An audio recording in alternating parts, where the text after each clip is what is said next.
Right, so the shifting sands, Plethora drivers. We'll get into this. Hopefully you all can see. So first up, what I've done here is set up this Pleth driver, which I'm going to load. I promised this. This is going out to Michael Folsom and the other boys who have agreed to be test pilots. I wanted to explain partly what's going on. So my idea with the Plethora originally was that it would be a savior for my lovely little stomp, this thing here. What I would normally do is have this, check that lovely skin. This here is usually on my board. It's usually combined with a Sim 1, which does guitar. So come in from the wireless, usually go to the guitar sim and select a guitar. There's 99 guitars in one, sort of a addition to the Variacs. So what would normally be my little board, or what I'm trying to work towards right now, is a mini subboard with these three, possibly four with the Iridium. And that's worked out great. This Plethora Madness thing here, which you can possibly see.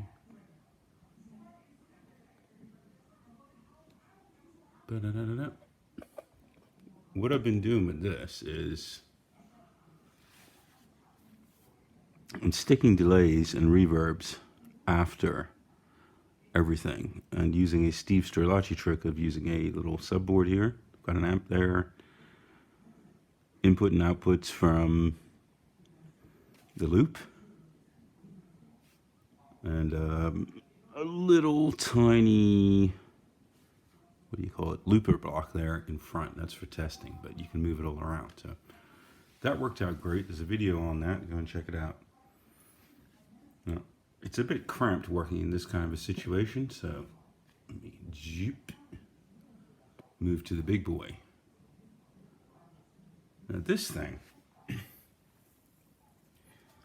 only had this about a month. I used to use an LT before, and that doesn't have the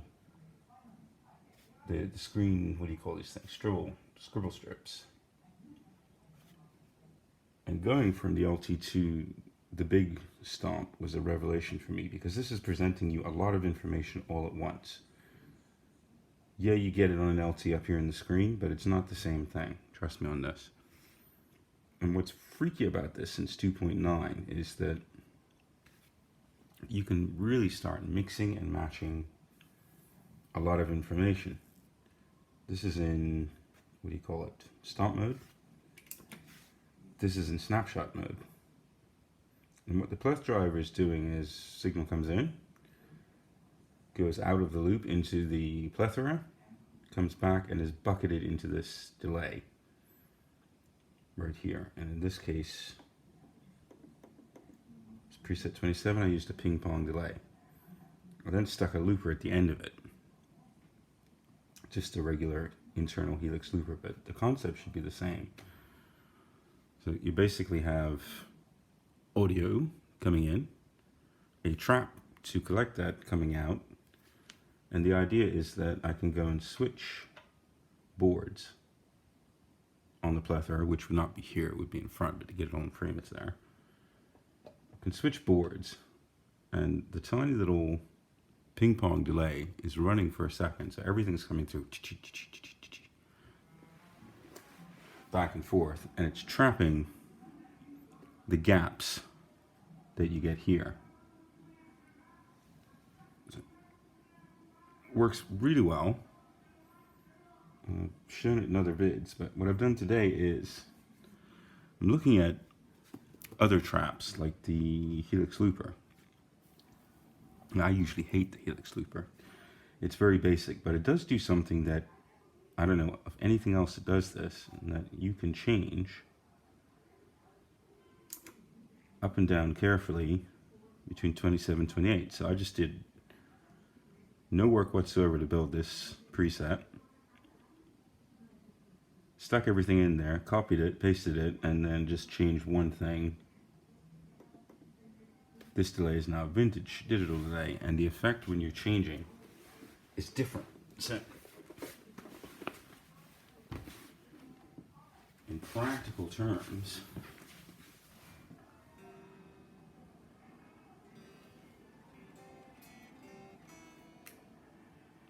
let's go for it.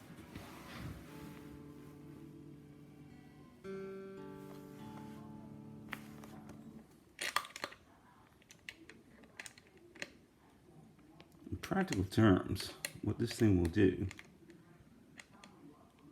is store and trap, get you around the whole gap thing. But switch back here to your modes. So I can turn on the octave, or I can turn on this, that, and the other. I can switch back to snapshots, and I can change boards.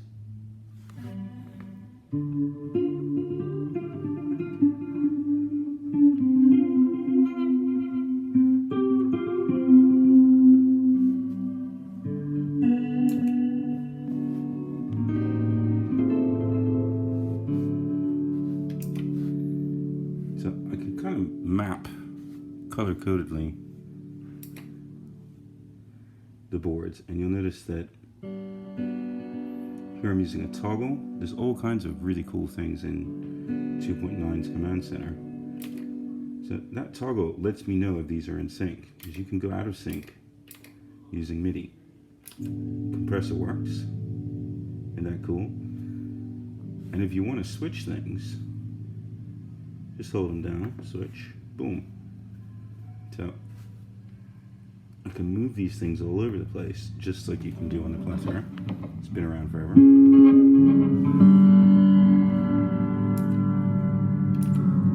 Flanger working, harmony off, compressor off.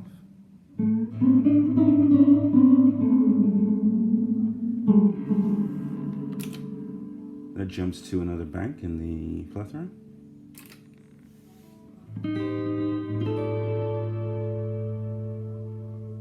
So you can move all these around as you want.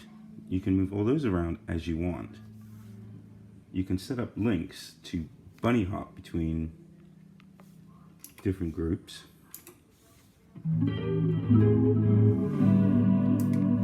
And you can mix and match these between snapshots and stomps and all sorts of stuff. So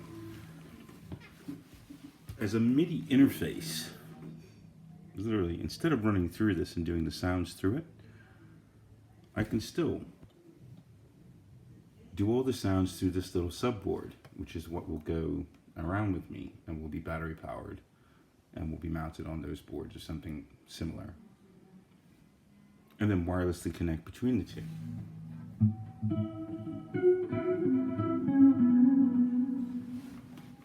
That's kind of the idea.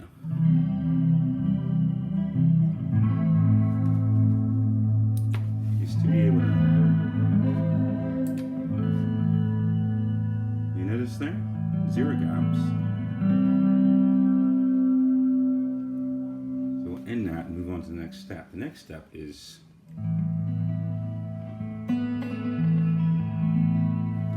the use of the EXP. As the Plethora is born to live with it. And here in the Helix with Command Center, you've got up to 3 EXPs, these things, that you can assign.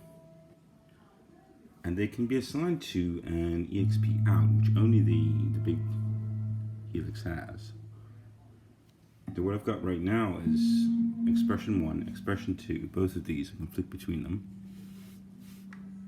And Expression 3, this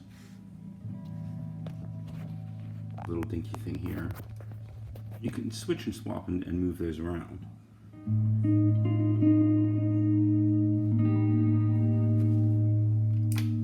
And control all kinds of stuff.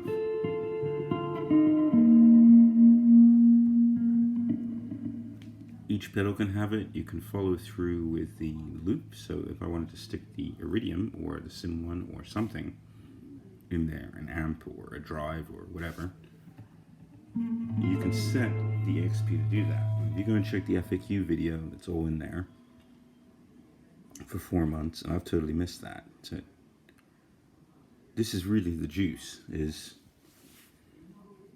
if you have a big helix, you can command center your way through this thing and navigate through all of these presets in a sort of tumbly thing.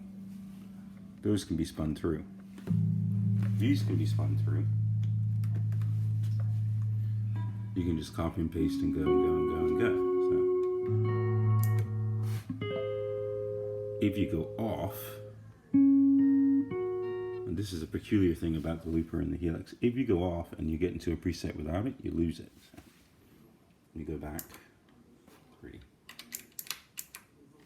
27.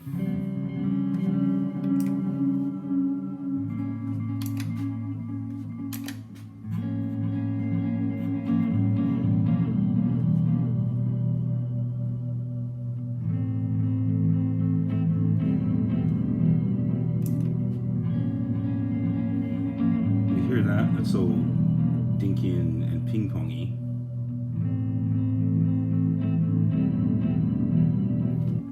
So you didn't want that. Switch. Now I'm on 28. And notice the loop has not dropped. As long as it's contiguous, it won't. So let's try it again. That's just a regular classic vintage digital delay.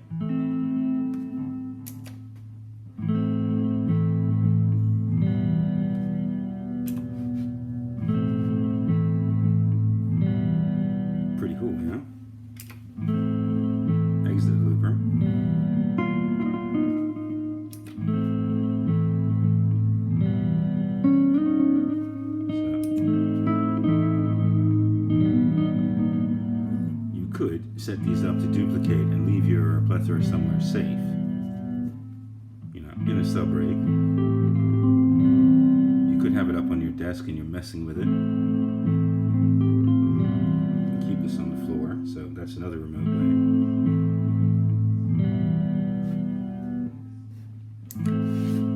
You can nip back. Now you're mixing 2 delays.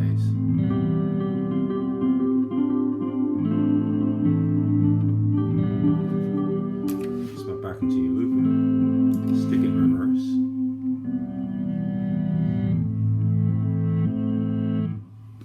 Really cool, yeah? Jump to another board.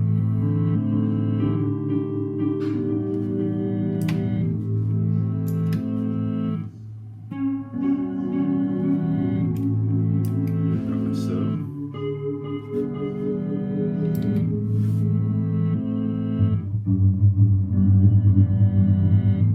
Sub-octave stuff.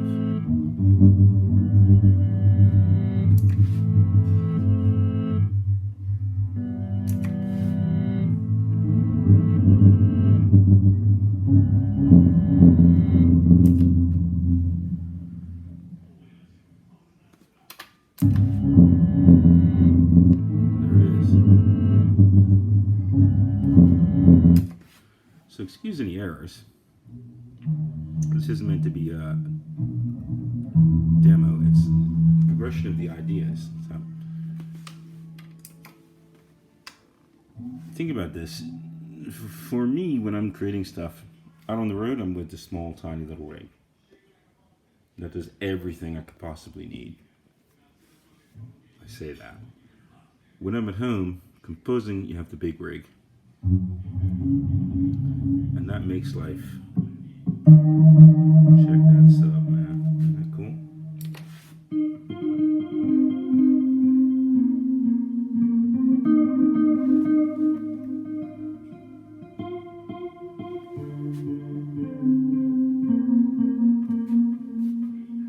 You notice there the flanger's turned off and it's turned on the Plethora. So there's some stuff to clean up.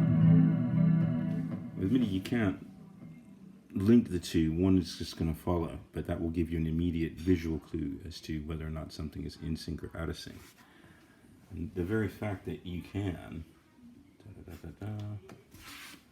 switch between presets now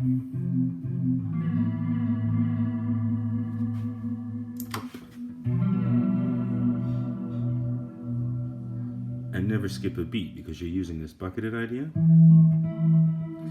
That to me is the ultimate noodling tool. You could just sit there and go and go and go and go and go.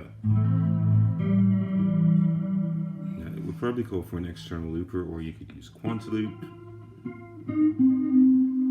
I usually have an iPad connected to all of this, and the iPad allows me to see what's going on in the Plethora, see what's going on in the Sim1. I can download, grab new guitars from anywhere around the world, grab tone prints from anywhere around the world. It's a lot of power all in one, and you can use AUM, Quantiloop, all of the different apps that are out there, other Sims, whatever, and have a massive library of tones at your fingertips at all times, even with just those three little ones. You come home, you can leave them connected and just use this for MIDI control and EXP. So that's kind of the gist of where the whole Copilot challenge thing is going. I'm going to probably give up on super modifying these and just post them as is, and I would really love to see what people come up with. For me, that answers every single comment that we've had in the Plethora group about new software coming out. To me, I can tell you this, it's going to be great, but to me, we're hardly even scratching the surface of what these things can do. And that Plethora is just boom.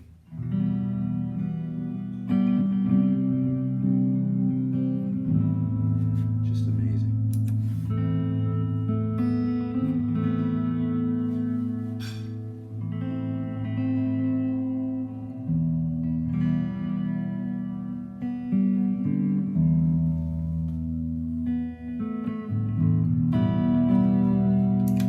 And you can record it. Get rid of that. So, things to think about. I hope this is interesting. One thing that's really got me thinking is this new Ditto Plus. Standalone unit, you can save sounds into it, you can put them in, you can pull them out. Is it as powerful as Quantiloop? No, but it would fit right there on that little board with no problem and allow you to save stuff, which you can't do otherwise. And you don't always want to be messing with apps and stuff. So, food for thought.